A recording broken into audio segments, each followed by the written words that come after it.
again, Ishakochem this morning is really, really amazing. The point of TEFILLA week is it's a tool. It's an invitation. It's a gift. All chinuch is like that. We can set up certain situations, certain contexts, give you certain tools, give you a bit of a nudge. But it's entirely up to you guys to now take this forward. You've seen what your own tefillah can be. If you've pushed in the last 2 days, hopefully your tefillah was a bit higher than it was in it previously. Certainly without any doubt. I can't say what's going on in your heart, but the Beis Medrash was a different tefillah. Mamash. Anyone who regularly davens in the Beis Medrash knows that you created something different. And the challenge is tomorrow. And the next day. There won't be a bumper breakfast. And we won't have Taragin or Rabbi speaking. But if we can raise as a kehillah the level of davening, the feeling of davening, the chavayah of davening, the call of tefillah that reverberating in the hall of the Beis Medrash, if as a kehillah we're makpid on that, every single person takes achrayut to we said, we cry together, we sing together, we dance together, and we learn and we daven together, which means that we always come together to daven and we create an environment of beautiful tefillah, then that's the whole point of this week. We take a bli neder, just raise your hands. Who's going to be here early tomorrow morning? Shacharis, tomorrow morning, bli neder. Just who's going to be here tomorrow morning before Shacharis starts? And that'll be 15 minutes. Maybe someone here wants to give a chabura to the other guys tomorrow morning before Shacharis starts. Okay. Say a shikoyah. Okay, Taragin.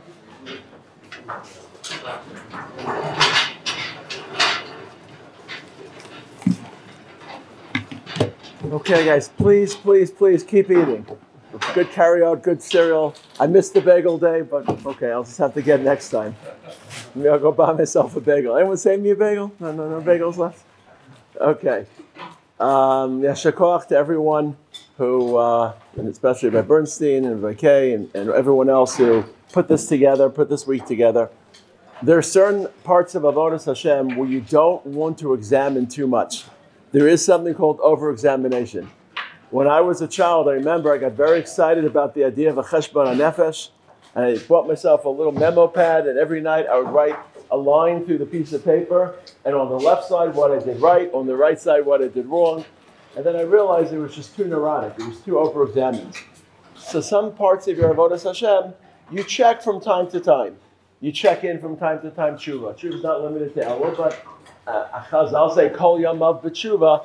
I don't think any of us in this room are at the madrega where every single day we're performing tshuva, because then it becomes rote and it becomes dry. So certain parts of Avodas Hashem can be too obsessive and too fixated. But Chazal speak about tefillah, they say arba devarim tzrichim chizuk. There are 4 parts of Avodas Hashem that you should pay attention to more frequently than some of the other parts, which once you accomplish, you put them on pilot. And one of them is tefillah. Arba devarim tzrichim chizuk shenemar kaveh al Hashem chazak v'yametz libecha v'kaveh al Hashem. Daven chazak v'yametz libecha. Take stock and then daven again. So there's a assessment. There's an inventory in between the first and the second tefillah. Kaveh al Hashem chazak v'yametz libecha v'kaveh al Hashem. That means that tefillah is not a problem in 225. It's not a problem in 1825. It's a problem for human beings to daven, and that problem requires constant reassessment. So that's probably the most important statement you'll hear from me today. If you're struggling with tefillah, the good news is you're not alone. It's built into tefillah. It's what Chazal urge us. Sometimes when you have a problem in Avodas Hashem, you get very guilty, and you feel, what's wrong with me? And you feel like you're flawed. And then that can roll over and snowball to a lot of very, very negative feelings about yourself. And when you feel negatively about yourself, it's harder to feel the joy and the pride and the accomplishment and the confidence that Hashem really wants you to feel. So if tefillah isn't working for you, it's not working for a lot of people. It didn't work for Chazal all the time. That's why they encourage us to work at it.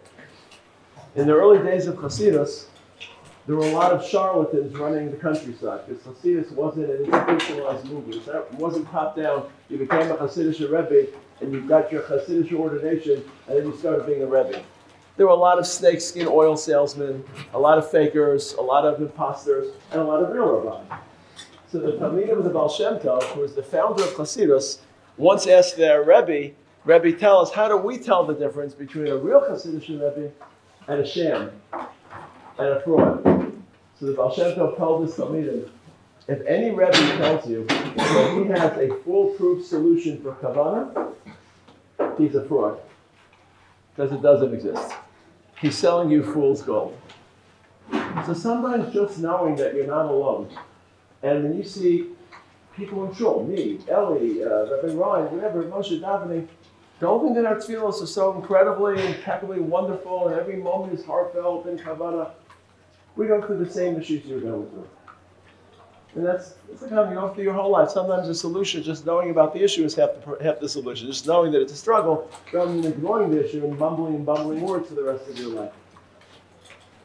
And that's the problem whether you live in 225 or you live in, I don't know, with Rabbi in the 3rd century. But what makes it so difficult today? Why is it so hard to daven in 225? The answer is really simple. It's the age and the age. It's the age you live in, and it's the age you are. The age you live in is hard because we suffer information overload. There's just so many things going through our minds.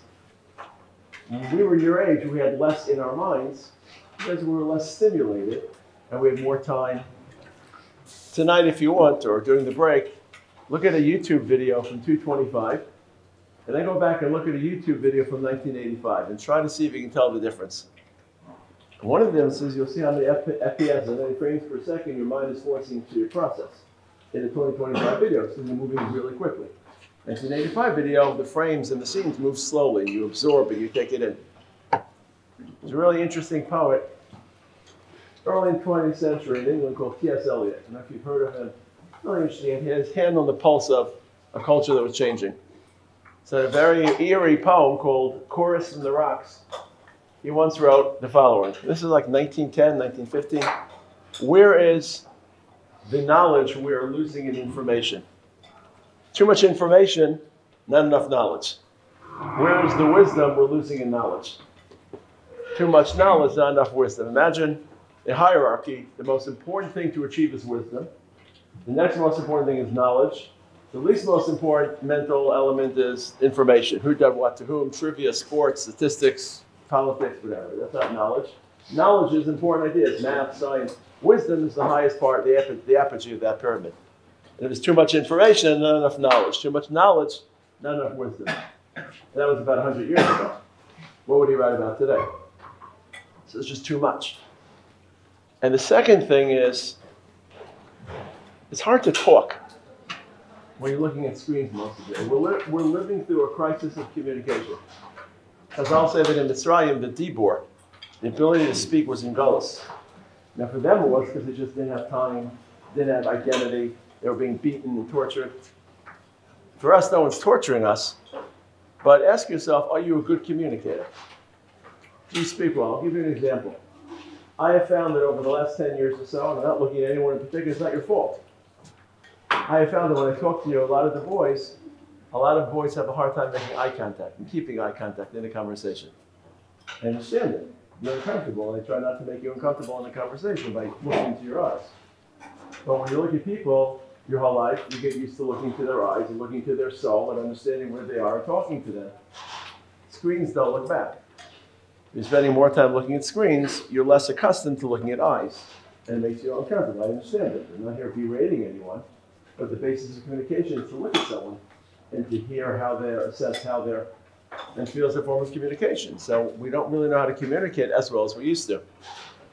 So part of it is the age we live in. Part of it is the age you are. I mean by the age you are is as follows. First of all, anyone ever remember, did we live in Rabbi Kama? We lived in Ksubas last year, right? Rabbi Kama. Remember Rabbi Kama, the first four of us in Zikin Bar, Shor, Bar, Mava, and Hever? So Shor, we know what it is. It's something to do with an animal with damages. Hever is H. Bar, we know. But what's Mava? In Machlokas HaMarayim, whether Mava is Adam or Mava is one form of Shor. Why would you call Mava Adam? Why would that be the phrase for Adam? The Gemara in Daf Beis quotes a pasuk in Yeshai, Im tebayu bayu. If you seek, then you should continue to seek. And Mava sounds like bayu, to seek. Which means that seeking something is inherent to the human condition. To be a seeker is to be an Adam. And when Rabbi Nasi chose to refer to Adam Amazik, he characterized Adam with the word that captures seeking, to look for something. Now you only seek when you feel empty, when you feel like you're missing something. You don't have to seek the cereal because it's right there. You don't have to seek the milk, it's right there. You seek something that you're missing, which means that missing something, loss, dependency, yearning for something you don't have is at the seat of being a person, and it's at the seat of tefillah. Baruch Hashem, you're not at the stage right now where you really have needs in your life. What are you davening for? I know what I was davening for the last 6 weeks. I never davened like I davened the last 6 weeks of my life. I was sitting in the hospital Beis one night when things were relatively calm with my son, and a woman, not dati, but traditional, comes screaming into the Beis Medrash, tears running down her cheeks. And she said, can I come into the Beis Medrash? Because she was very respectful. She didn't know what part she could or couldn't enter. I said, yes, come in, tell me what the issue is. We were alone. And she said, my daughter, she's in ICU, she's clinging to life. She was crying and shrieking. And so let's go to the Aron HaKodesh, we opened it together, we said a parak of Tehillim together. And then the next night she came in again, and she said she's not doing so well. So we went back into the ICU together, and she was shrieking. And we said Tehillim by the bed of the daughter, we gave a bracha. Unfortunately, that woman's daughter passed away because she was holding on to life. So it's not your fault. You're allowed to be 17, 18. That's where you're supposed to be at the age of 17 and 18 without any real needs. Baruch Hashem. We don't hope that you have needs. But as you grow older, life takes your dreams and grinds them to dust. And you suffer loss. And you take issue and you're looking for things you don't have that you've lost. It becomes a lot more heartfelt. And the second part is, I remember Rabbi once told me, and he just told me this. He said, this thing was a story. A boy came over to thank Rabbi and told him, thank you for everything you gave me in yeshiva. And Rabbi said, I'm not accepting your thank you. Come back in 40 years and thank me. Because only then will you fully realize how much you gained from me. Because so many of the values in yeshiva are not for being 19 or 20. I know that I felt his presence the last 2 months very, very intimately. And I heard him talking to me in ways that I couldn't hear when I was your age, obviously. Tefillah is going to be your anchor one day. You just can't see it now. Because right now you have other anchors in Yeshiva. Your anchors are your Talmud Torah. Your anchors are the environment. Your anchors are going to be the army, let's say those of you who are going to be in the army. Those who are going to make aliyah. There's a lot of anchors that keep you anchored to being idealistic and to being of Hashem. But a lot of that's going to fade one day. You're not going to be serving the army when you're 40, Mr. Hashem. You're not going to be learning Torah with the same dosage when you leave the Beis Medrash. You're not going to be in an environment where everyone's rowing in the same direction religiously. So a lot of those anchors are going to either disappear or become far less anchoring. Tefillah is going to be your anchor. One day, if you're not able to learn 5 hours a day, which most of you will not be able to, and you're not in an environment where everyone's trying to become a better of Hashem, because you'll be at a workplace, or you're living, the anchor is going to be, can I 3 times a day just come and be with Hashem and daven in a healthy fashion? So, before I give you solutions and suggestions, just know that it's hard. First, you have to assess the problem. It's a hard age to daven. It's a hard age to have kavana. It's a hard age to feel dependency. It's a hard age to appreciate how every moment you come to Minyan, you're setting yourself up for future success. Don't feel bad if you're not getting it right. It's the most important thing. If you don't get it right all the time, it's all right not to get tefillah perfect and okay. You're not going to be Moshe Rabbeinu on Har Sinai 40 days and 40 nights. No one is, and certainly at your age and certainly in our world. So what can you do? I'm going to give you maybe 1 or 2 suggestions. One will be radical, but I promise you it's not my idea. And I promise you I've suggested this to a lot of people and they found it helpful. But I have to prepare you, it's radical. If you search for kavana in tefillah, and that is your index for successful tefillah, and that's your goal, did I have kavana for each word, did I not? I'm not sure how successful every tefillah will be. The language is still a little bit unyielding to you. Not everyone here knows Hebrew that well. Your mind is racing. Just take a minute, I don't know if you even remember, and think about what you thought about today. Don't share it with anyone. But can you look back and think what was through your mind today as you were davening? I don't know if you're sports fans, probably a lot of the sports games. If you have a girlfriend, you're probably thinking about her. If your parents are thinking about them, whatever. It's hard. It's hard to control. Things are racing through our minds. Our minds are flooded. It's like a Grand Prix. So you can work on trying to eliminate them, but sometimes when you think about something more, then you embed it even more. I'm not going to think about it. I'm not going to have it. Mind plays tricks on me. So Rabbi ben Horkinus was one of the great Tanoim. He was the Rebbe of Rabbi Akiva. He lived a very tragic life because he was put in Cherem because of the famous interaction with the Tanu Shalachnai where he opposed the Chachamim. You imagine the tragedy of someone that has so much Torah to teach and just it never gets out there. It's one of the greatest tragedies in life. People in history who had a lot to give, you couldn't learn Torah from him. Remember we learned in the beginning of the year, Heshita about Chutz Miploni? If a Megarish Chutz Miploni, it's a kosher get. And then after he passed away, they gathered, they gathered to talk about it. And one Tana said to another, okay, it's a nice idea, but don't talk about him after he died. Why do you think they had this conversation after he died? Because they couldn't have him when he was alive, he was in Cherem. They couldn't go talk to him because he was in Cherem. And they only lifted the Cherem towards the end of his life. And towards the end of his life, the Gemara in Brachos on Chavcha says that Talmidim came to speak with him. And they said, Rebbe, could you imagine not speaking to your Rebbe for years and years? I don't know how long he was in Cherem, I don't know the timeline. And now it's your last chance before he goes to the next world, to the next land, to get some input. And they said, Rebbe, give us some input. Now listen to what Rabbi ben Horkinus said about davening. He said, this was his last phrase before he died. I don't know what else he said, but the last recorded phrase of Rabbi ben Horkinus in Shas.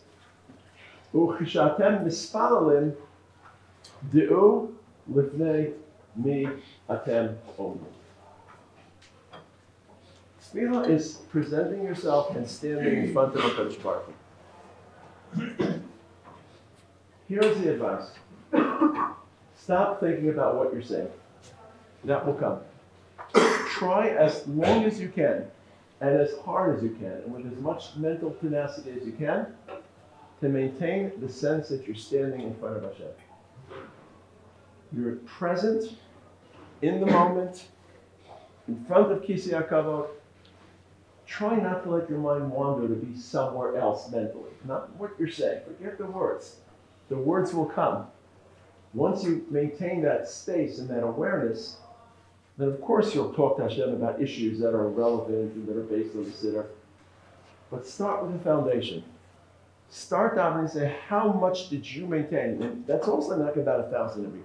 How long were you able to maintain? I'm standing in front of Kisei HaKavod, I'm standing in front of Shemayim, I'm standing in front of HaKadosh Baruch Hu.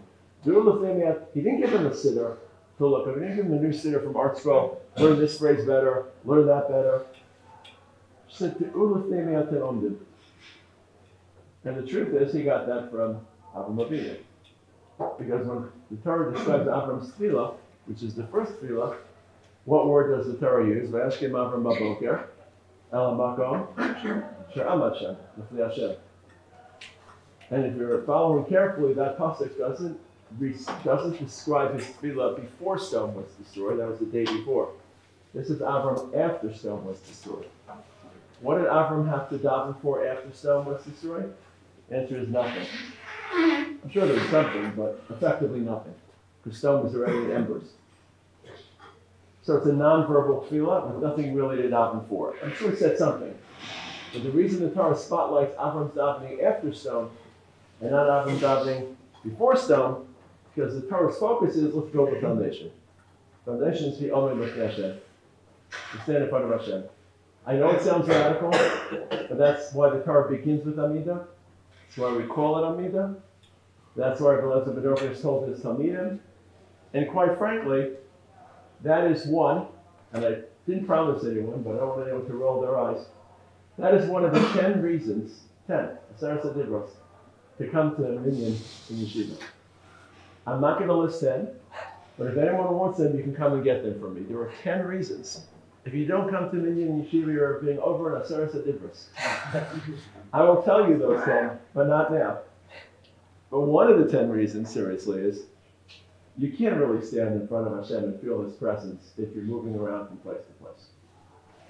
You know how long it takes me to feel Hashem's presence when I get to the Beis Medrash? A nanosecond.